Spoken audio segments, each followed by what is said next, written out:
Halo, perkenalkan saya Asmera Nujana dari Sistem Informasi Geografis Angkatan 2022. Di sini saya akan menjelaskan mengenai hasil praktikum PGPBL untuk tats ke-20 hingga 29 masih sama, yakni menggunakan Ionic Framework begitu. Nah, yang pertama di sini sudah ada tiga file yang sudah saya sediakan. Yang pertama ialah app multimodule TS, outward service TS, dan outward service TS. Nah, untuk file yang pertama yakni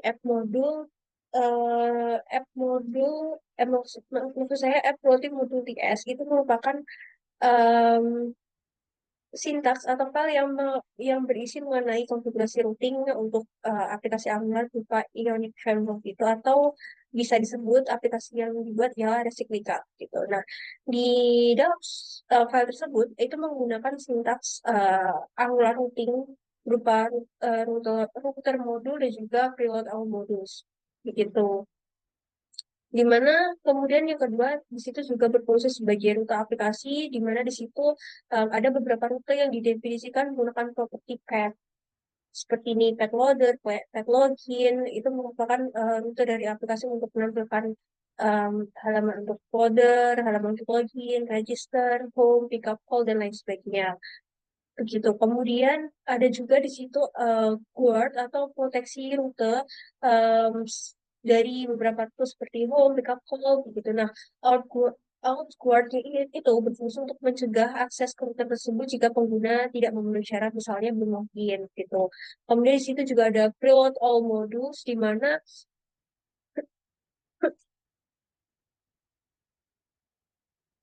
preload all modulsnya itu berfungsi untuk sebagai strategi yang memuat semua modul di latar belakang yang nantinya itu dapat meningkatkan performa dari loading halamannya.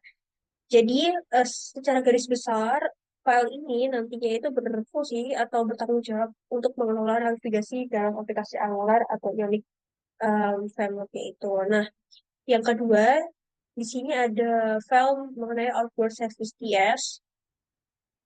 Jadi di file ini itu eh, mendefinisikan layanan service berupa outward service, yaitu yang berfungsi sebagai guard atau pelindung, ya, pelindung untuk membatasi akses rute berdasarkan status autentifikasi penggunanya.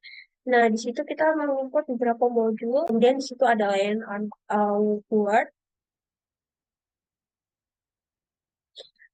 berupa dekorator injectable dan juga provider root yang menunjukkan bahwa layanan itu nanti dapat diinjek dan tersedia di seluruh aplikasi. Nah, kemudian di situ ada canload, di mana canloadnya itu berfungsi untuk em, mengembalikan observable boolean yang akan menentukan apakah pengguna dapat membuat rute atau modul tersebut. Nah, kemudian di situ ada di store, select login itu berfungsi untuk mengambil status login dari store. Kemudian ada operator tag one untuk mengambil status login sebanyak satu kali. Kemudian ada operator switch map. Nah, itu untuk mengevaluasi apakah pengguna telah login. Di situ, if jika is login bernilai true, maka observable itu nanti akan mengembalikan dengan nilai true juga, yang artinya pengguna itu diizinkan untuk menguat rute. Dan juga sebaliknya, jika nilainya false, itu berarti rutenya tidak akan dimuat gitu. Kemudian selanjutnya, di sini ada file untuk outward service spec TS. Ini file ini satu-satunya dengan jangan TS yang sebelumnya, di mana em, di file ini itu memuat unit fitur awkward di aplikasi Angular yang mengintegrasikan NGRX effect gitu. Kemudian di situ kita juga ada import beberapa modul, ya. Kemudian ada describe awkward dan lain sebagainya. Dan di situ juga ada setup mengenai testbed. Nah, testbednya itu ada tiga. Yang pertama itu untuk menguji pengguna telah berhasil login, diizinkan mengakses halaman. Kemudian pengguna yang login itu nantinya akan di dispatch action menggunakan login success to store. Dan diharapkan output itu nantinya akan mengembalikan nilai true yang disertai dengan izin. Nah, ini to be true is allowed itu. Kemudian yang kedua itu ada testbed yang menguji pengguna tidak login dan tidak diizinkan mengakses halaman. Kenapa? Karena tidak di dispatch action login, kemudian outwardnya itu nanti akan mengembalikan dengan nilai false. Begitu, berarti aksesnya ditolak. Dan yang ketiga itu pengujian apakah pengguna tidak login diarahkan ke halaman login menggunakan spy on atau mata-mata ya, di mana router itu nanti akan diuji apakah memanggil apa navigator by URL loginnya itu ketika penggunanya belum login begitu. Jadi di sini itu memastikan bahwa hanya pengguna yang terautentikasi yang dapat mengakses halaman webnya atau halaman aplikasinya begitu. Baik, selanjutnya di sini ada tiga strip yang nantinya akan mengatur untuk tampilan register patch dan juga register patch from. Nah, di sini ini kan ada file baru ya berupa register patch from spec ts dan juga form ts. Nah, ini nantinya kita perlu membuat folder baru di dalam folder register em, yang berupa form. Kemudian membuat file baru berupa dua file ini begitu. Nah, kemudian di sini yang pertama adalah file untuk register patch HTML, di mana di situ memuat template halaman dari register itu sendiri dalam aplikasi Ionicnya. Nah, di situ ada struktur halaman seperti Ionic header, Ionic toolbar, dan Ionic content. Nah, ya kan. Nah, kemudian yang kedua di situ juga ada toolbar di bagian atas dengan tombol kembali berupa back button dan judul halamannya berupa register. Nih, di bagian ini. Ini merupakan apa back button atau button kembali yang ditaruh di bagian header atau di bagian toolbar. Begitu. Kemudian selanjutnya ada form registrasi yang menggunakan maksud saya di file ini di pembuatan form registrasi itu kita menerapkan atau mengintegrasikan atau menggunakan reactive forms dari Angular dengan binding ke register form. Jadi di sini itu tuh dibuat dengan reactive form gitu ya. Dan kemudian terdapat beberapa bidang input yang harus diisi oleh pengguna seperti name, name, kemudian email, kemudian ada password, kemudian ada confirm password, ada juga phone number di mana di bagian um, name dan lain-lain sebagainya. Jika bagian form ini semua itu tidak isi, nantinya akan terdapat message berupa name is mandatory, email is mandatory, dan sebagainya. Namun, ketika email maupun password itu nantinya diisi tapi salah, nantinya di bagian formnya itu akan muncul message berupa email is invalid eh, maupun password dengan minimum of six characters gitu. Kemudian di sini eh,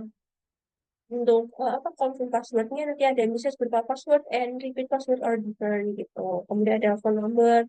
Kalau phone numbernya diisi kosong nantinya akan muncul message berupa phone is mandatory gitu. Kemudian di sini ada struktur untuk Ion card di mana di sini itu membuat address information atau informasi mengenai alamat. Di mana di sini itu kita juga menggunakan form to claim-nya berupa address.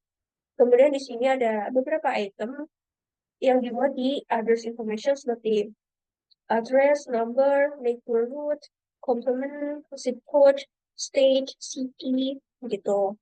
Kemudian terakhir di sini ada Ion button berupa register di mana ini mungkin bisa diklik ketika semua form ini sudah diisi. Namun, jika formnya ini belum diisi ya, maupun ada salah satu form yang belum diisi, maka nantinya button register ini tidak dapat diklik. Begitu. Nah, untuk selanjutnya di sini register page from spec ts. Di sini kita menggunakan beberapa modul, ada tiga, yakni form builder, form group, dan juga register page form. Gitu. Nah, Em, di situ kita juga menggunakan tes. Tesnya itu menggunakan describe yang berfungsi untuk mengelompokkan serangkaian pengujian terhadap register page formnya. Kemudian di situ ada before each, di mana di before each-nya itu nantinya digunakan untuk menginisialisasi from sebelum setiap pengujian dijalankan. Jadi, register page form itu nantinya akan diinisialisasi dengan form builder dan form tersebut nantinya akan diambil melalui metode berupa get form gitu. Nah, kemudian situ ada pengujian individual menggunakan it. Ada banyak sekali ya. Di sini pengujiannya ada satu, dua, tiga, empat, lima, enam, tujuh, delapan, ya pokoknya bla bla bla banyak sampai sini. Nah, secara garis besar pengujian it itu nantinya berfungsi untuk pengujian individual yang memeriksa apakah bidang form tertentu valid atau tidak dalam kondisi tertentu. Misalnya, pengujian validitas untuk bidang kosong. Nah, itu nantinya akan memeriksa apakah bidang seperti name, repeat, password, dan lain sebagainya itu valid atau tidak valid gitu. Jadi semua tes itu nantinya diharapkan tidak valid ya atau to be false. Kemudian ada pengujian untuk format email gitu, ada pengujian panjang password dan lain sebagainya. Nah, sini itu yang ini untuk pengujian apakah nantinya itu benar. Jika semua kondisinya itu sudah terpenuhi, maka form tersebut diharapkan valid atau to be true gitu. Jadi secara garis besar atau intinya file ini berfungsi untuk menguji validitas dari bidang pada form registrasi. Nah, kemudian selanjutnya untuk yang ketiga itu ada register page form TS. Kemudian di sini untuk file ini nantinya itu digunakan untuk membuat dan mengelola formulir registrasi pada aplikasi uniknya itu dengan bantuan form builder dan juga validators. Di bagian modulnya itu kan ada form builder, form group, validators gitu ya. Kemudian di situ ada beberapa poin penting ya yang perlu digarisbawahi. Di situ ada form untuk initialization dengan kelas register page form nih sport class itu ini ini ini ini ini apa ya ini initialization atau diinisialisasi gitu. Kemudian di mana di situ ada kelas register page form menggunakan form builder ya untuk membuat sebuah index atau form groupnya itu mencakup berbagai field seperti nama email dan lain sebagainya itu. Kemudian setiap fieldnya itu nanti memiliki validator yang untuk file misalnya name dan juga email itu wajib diisi menggunakan validator required dan lain sebagainya di bagian sini di private script form ini gitu. Ini kan validator match password edited password kan merupakan validator password. Kalau misal itu nanti tidak sesuai, maksudnya tidak cocok, nah di bagian ini nantinya akan eh, apa namanya mengembalikan error objek dari item matchingnya itu bernilai true. Jika cocok nantinya akan menjadi null di sini. Nah, kemudian ada pengelolaan alamat juga atau set address. Ini di mana di situ nanti akan mengatur nilai field dari alamat berdasarkan data yang telah diberikan sebagai argumen atau quest. Nah, ada fungsi tambahan seperti find street, find address number, dan lain sebagainya seperti di situ. Fungsi ini get from group return this form itu merupakan pengembalian formulir di mana itu merupakan metode publik yang akan mengembalikan instan dari form groupnya itu berisi seluruh struktur dan validator dari formulirnya itu sendiri. Begitu. Baik, selanjutnya di situ ada 4 sintaks ya. Itu nantinya khusus untuk mengatur page login dan juga mengatur error message komponen atau komponen dari error message gitu. Kemudian yang pertama itu ada file mengenai error message komponen, di mana di situ ada import dan juga deklarasi beberapa modul seperti komponen, input, init dari Angular dan apps control, group untuk pengelolaan formnya. Kemudian di situ juga ada dekorator dari komponennya, misalnya ada selector berupa app error message yang menunjukkan bahwa komponen tersebut hanya digunakan untuk eh, dalam template HTML gitu ya dengan tagnya itu berupa app error message yang ada di bagian uh, page HTML. Nah, kemudian di situ juga ada template URL yang menghubungkan file template HTML-nya itu. Kemudian ada style URLs itu menghubungkan ke file style atau SCSS gitu. Kemudian di situ ada property input, ada 3 input dari parent komponennya. Misalnya itu ada message, field, dan juga error. Di mana message-nya itu nantinya berfungsi untuk teks pesan kesalahan yang akan ditampilkan jika ada error. Kemudian ada field-nya itu nantinya berupa control form dengan tipenya as control yang nantinya dihubungkan ke input formnya. Kemudian ada error itu merupakan jenis kesalahan spesifik misalnya ada record, email, min length, dan lain sebagainya yang akan diperiksa. Kemudian di situ juga ada konstruktor kosong yang tidak menginisialisasi apapun secara langsung. Kemudian ada ng on init itu merupakan lifestyle hook yang digunakan untuk menginisialisasi komponen saat pertama kali di load gitu. Kemudian di situ juga menggunakan metode berupa social komponen yang digunakan untuk menentukan apakah pesan kesalahan harus ditampilkan.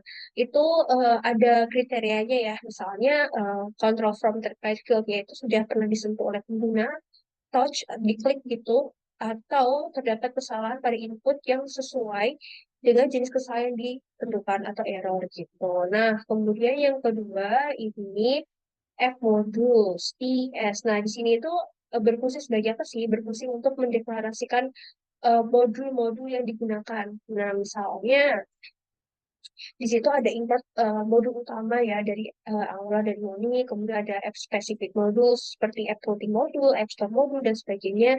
Kemudian ada DevTool berupa stop DevTool modul dan juga Firebase yang digunakan untuk autentikasinya itu sendiri. Nah, kemudian ada deklarasi komponen nih. Jadi di file ini itu digunakan sebagai deklarasi dari komponen atau modul dari komponen gitu ya. Yang berupa untuk komponen utamanya itu app komponen dan juga loading komponen yang dideklarasikan di dalam array berupa declaration-nya. Oh, kemudian di situ juga ada providers untuk root strategy yang diberikan dengan kelas berupa Ionic Root Strategy. Nah, itu merupakan strategi routing yang disesuaikan ya untuk aplikasinya. Kemudian ada Bootstrap juga dengan komponennya berupa app komponen, yang berarti komponen tersebut merupakan titik awal dari aplikasi yang akan dibuat pertama kali. Tuh. Jadi, kesimpulannya, app modul itu merupakan modul utama yang mengatur berbagai aspek penting dari aplikasi Ionicnya. Jadi, biasanya di sini yang sering error itu berupa eh, kompon, eh, komponen itu tidak bisa digunakan di dua modul, atau modul yang sama itu tidak bisa digunakan di dua komponen yang sama. Wah, antara salah satu itu. Nah, solusinya ya kita harus membuat share modul untuk dua komponen itu supaya nanti bisa digunakan secara bersamaan gitu, karena nantinya biasanya di Ionic itu muncul error berupa harus komponennya itu harus satu aja, nggak boleh dipakai dua.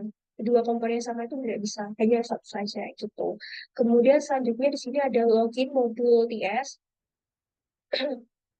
Nah, login modul TS ini tuh merupakan sebuah ng modul yang mengelola halaman login dan komponennya ya. Di situ nanti ada import beberapa modul, nggak usah disebutin karena ada sendiri ya, nanti bisa bisa dilihat lah.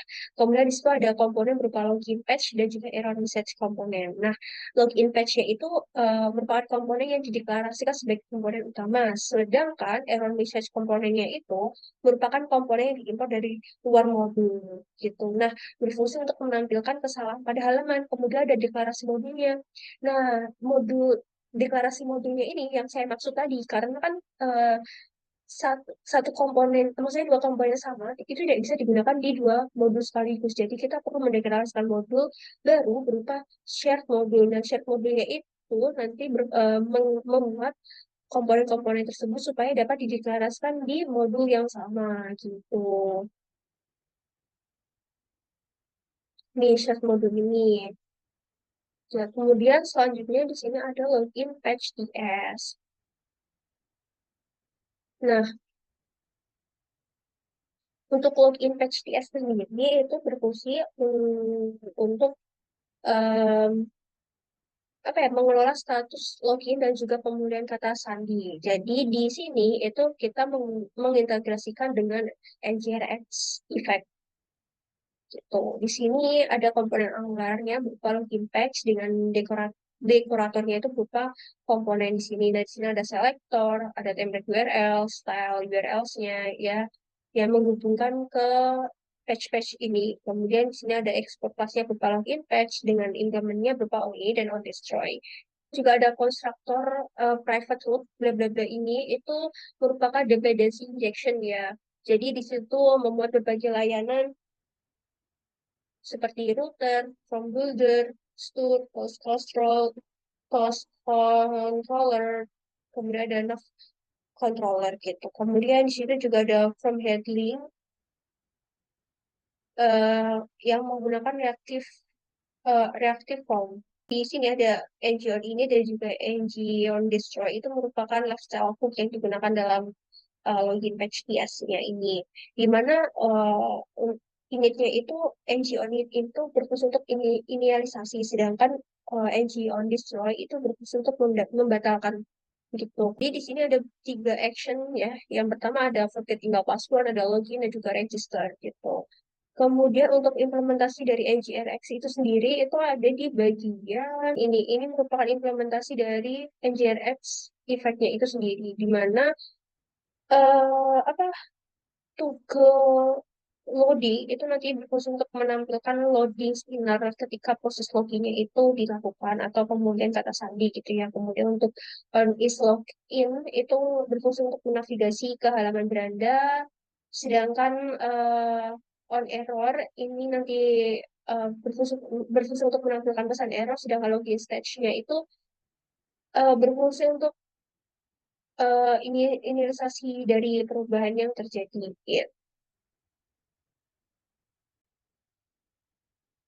Baik, selanjutnya di sini ada 5 file. Yang pertama itu ada user register PS, di mana itu berfungsi untuk mendefinisikan struktur data untuk menyimpan informasi pendaftaran atau informasi login, informasi register pengguna termasuk nama, email, kata sandi, nomor telepon, kemudian juga alamat gitu.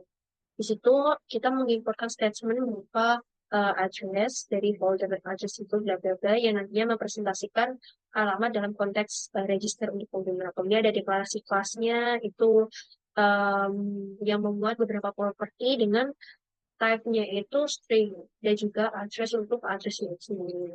Nah, propertinya itu ada nama, email, password, phone, dan juga address gitu. Kemudian selanjutnya ada address DS,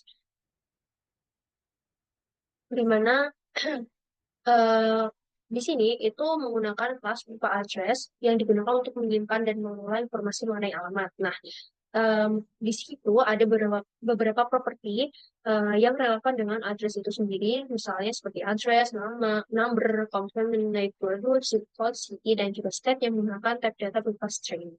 Kemudian selanjutnya ada appstat ts, di mana di situ kita menggunakan beberapa modul seperti loading state, login state, dan juga register state yang masing-masing modul tersebut nantinya akan mendefinisikan struktur state terkait dari loading status, login status, dan juga register statusnya. Kemudian di situ ada interface dari app state-nya itu sendiri yang mendefinisikan struktur state utama dari Ionic Framework yang memiliki 3 properti berupa login, login, dan juga register gitu. Kemudian selanjutnya ada app initial state PS, di mana secara garis besar app initial state itu mendefinisikan nilai awal untuk state aplikasi yang mencakup status loading, login, dan juga register. Nah, state ini menggunakan atau mengintegrasikan state management berupa NGRX effect gitu. Di situ kita ada mengimport app state-nya itu sendiri um, sebagai struktur state aplikasinya. Kemudian ada ini inisialisasi state awal dari export cons app initial state itu bla bla bla. Di situ ada 3 komponen berupa loading, login, dan juga register. Di mana loading show itu berfungsi untuk mengelola status loading di aplikasi, di mana show itu merupakan boolean yang em, menunjukkan apakah loading spinner atau indikatornya itu ditampilkan. Kalau false itu berarti tidak ditampilkan di Ionic. Kemudian ada login, di situ memuat beberapa status berupa error, logging in, is recovered password, is recovering password gitu. Nah, di situ jika errornya itu berisi nilai nol, maka tidak ada error atau objek error jika terjadi masalah saat login. Tidak ada objek error gitu ya. Kemudian di situ ada is login, itu merupakan boolean yang menunjukkan apakah pengguna telah login. Jika nilainya false itu berarti belum. Kalau is logging in itu jika sudah login. Jika nilainya false itu berarti tidak gitu. Is recover password itu menunjukkan password telah berhasil dipulihkan. Jika nilainya false berarti belum. Kalau dan yang terakhir is recovering password itu menunjukkan proses pemulihan password dan palsu. Jika nilainya false, itu tidak. Gitu. Kemudian di situ ada register yang membuat status error, is registered, dan juga is registering. Gitu ya. Sama seperti login penjelasannya. Gitu. Kemudian selanjutnya ada register store spec DNS. Di situ skripnya lumayan panjang ya, namun secara keseluruhan atau secara garis besarnya ini itu berfungsi untuk pengujian yang memastikan bahwa register reducer itu berfungsi dengan benar ketika menerima berbagai jenis aksi terkait register pengguna, proses register oleh pengguna gitu. Di situ ada seperti biasa ada import modul, kemudian ada describe block yang memuat beberapa tes. Di situ ada it register yang itu nanti menguji bagaimana register reducer itu merespon aksi register gitu. Kemudian di situ ada it untuk register sukses. Nah, itu menguji apakah eh, register reducer itu nantinya akan merespon aksi register suksesnya. Jadi memeriksa apakah step di situ nantinya menunjukkan bahwa registernya itu berhasil atau tidak gitu. Yang kemudian yang ketiga itu ada it register file file berarti menguji register registernya itu tidak berhasil gitu.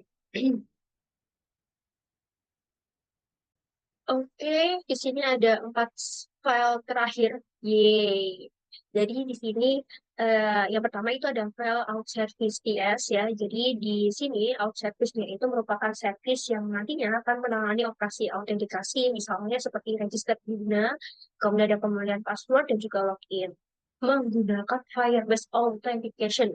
Jadi di sini yang pertama itu pasti ada import beberapa modul ya untuk pengelolaannya. Kemudian di sini ada deklarasi dari out service-nya itu sendiri. Ini ada injectable bla bla bla itu, di mana injectable-nya itu sebagai dekorator yang menunjukkan bahwa out service-nya itu nanti akan diinjek ke dalam komponen atau service lain. Kemudian di sini ada provide ID sama dengan root itu merupakan level yang disediakan oleh out service untuk diakses di seluruh aplikasi gitu. Kemudian di sini ada konstruktor dari Audio itu sendiri. Kemudian ada metode register. Jadi di sini tuh menggunakan metode berupa register yang nantinya berfungsi untuk menyimulasikan pendaftaran atau register pengguna dengan observable. Jika email yang didaftar ada error@email.com, nantinya akan mengembalikan error. Jika tidak, maka mengembalikan hasil yang sukses selama 3 detik. Jadi di sini ada waktunya. Ini 3.000 ini merupakan 3 detik gitu. Kemudian ada metode berupa recover email password. Jadi di sini nantinya akan mengirim email reset password menggunakan Firebase.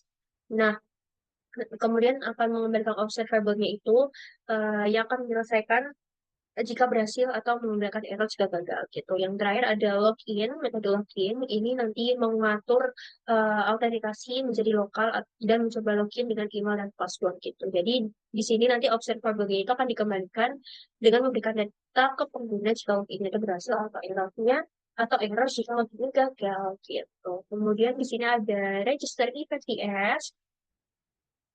Nah, ini itu tuh secara keseluruhan atau secara garis besarnya itu berfungsi untuk mengelola set effect dari register pengguna itu menggunakan NGRX effect gitu. Jadi NGRX effect itu nantinya berfungsi untuk mengatur set effect dari aplikasi itu. Kemudian di situ kita juga ada import beberapa modul, juga ada deklarasi dari register effect menggunakan injectable itu. Kemudian ada konstruktornya. Nah, di situ membuat konstruktor yang menyuntikkan action dari NGRX-nya. Kemudian juga ada efek dari register dolar. Itu merupakan efek ya. Kemudian ada create effect itu berfungsi atau fungsi atau function yang digunakan untuk mendefinisikan efek yang merespon aksi dari register dolarnya itu. Kemudian ada um, this action bla bla bla itu nanti berfungsi untuk membaca aliran aksi yang dikirimkan. Kemudian ada of type-nya itu berupa register itu untuk menyaring aksi yang memiliki type-nya itu berupa register. Kemudian ada switch map bla bla bla itu merupakan operator ya yang berfungsi untuk menggantikan aliran dari observable-nya dengan yang baru gitu. Kemudian this out service bla bla bla itu nantinya berfungsi untuk memanggil metode register pada out service-nya itu dengan data register dari pengguna. Kemudian ada map bla bla bla register sukses itu jika pendaftaran yang berhasil maka akan dikirimkan aksi ke register sukses gitu. Kemudian ada catch error. Nah, itu nanti ya jika terjadi kesalahan selama registrasi, nantinya akan dikirimkan aksi berupa register fail dengan informasi kesalahan. Kemudian selanjutnya ada register effect spec. Wah, di sini lumayan banyak juga ya sintaknya, Masya Allah. Nah, di situ secara garis besar di file ini nantinya itu berfungsi untuk menguji dua skenario utama. Yang pertama itu keberhasilan register dan juga kegagalan register. Di sini itu ada describe atau setup test ya berupa register effect-nya itu. Di sini ada membuat variabel effect, terus action, error, dan juga user dan out service mock. Nah, yang perlu saya garis bawahi di sini adalah let out service mock. Nah, itu merupakan mock dari out service yang berfungsi untuk mesimulasikan hasil dari metode registernya itu. Nah, ini nanti itu digunakan untuk menghindari panggilan HTTP kalau nggak salah dan mengontrol output yang diterima dari tesnya. Kemudian ada before each, itu ada testbed ya. Kemudian ada testbed yang berfungsi untuk mengonfigurasi modul testing dengan store modul dan juga effects modul gitu. Kemudian ada test case, ada test cases. Nih di sini ada beberapa it, ada pengujian it ada dua. Yang pertama itu ada it should register return success dan juga should register return error. Jadi kalau sukses itu nantinya berfungsi untuk menguji bahwa ketika action registernya itu dipanggil, maka efeknya harus menghasilkan action berupa register sukses. Begitu juga kebalikannya kalau registernya itu return error. Jadi nantinya akan menghasilkan action berupa register file dengan objek error yang sesuai begitu. Kemudian yang terakhir berupa file login effect ds. Ini juga lumayan banyak. Nah, di sini itu secara garis besar berfungsi untuk mendefinisikan dua efek untuk manajemen step terkait login dan juga pemulihan password. Jadi, di sini ada definisi atau apa namanya injectable dari uh, kelas login effects. Jadi, login effects-nya itu nanti akan diinjek ke komponen layanan lain gitu ya. Kemudian ada efek pemulihan password atau recover password di sini. Nah, di situ nantinya masih sama dengan yang sebelumnya ada switch map yang untuk menggantikan observable yaitu dengan observable yang baru dari service recover email passwordnya itu.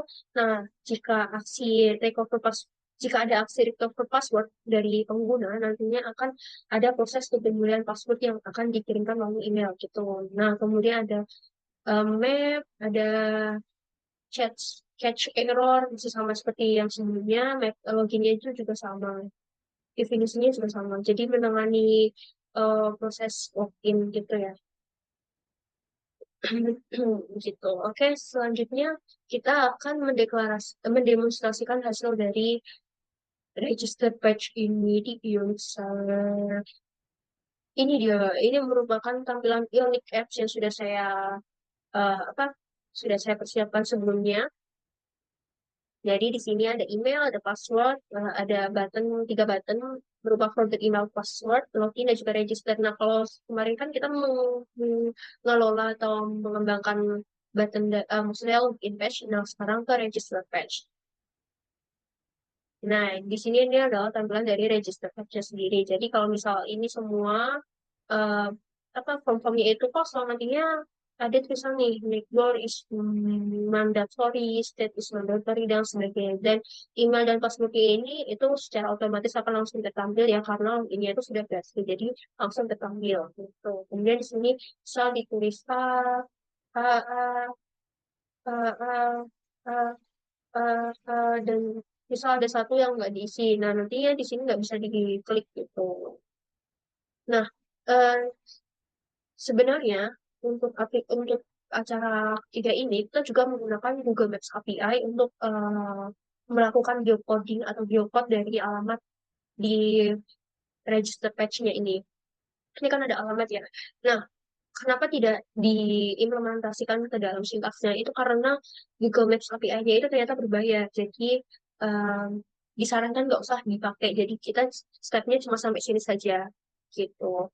Kemudian hmm, yang seperti yang sudah saya ucapkan atau omongkan sebelumnya, jadi Google Maps API-nya itu nanti berfungsi untuk melakukan geocoding dari alamat atau lokasi di register page-nya gitu. Jadi nanti biar di bagian sini address information-nya itu nantinya isinya itu sesuai dengan alamat yang diinginkan oleh pengguna gitu. Oke, baik cukup sekian dari saya. Kurang lebih saya mohon maaf. Terima kasih.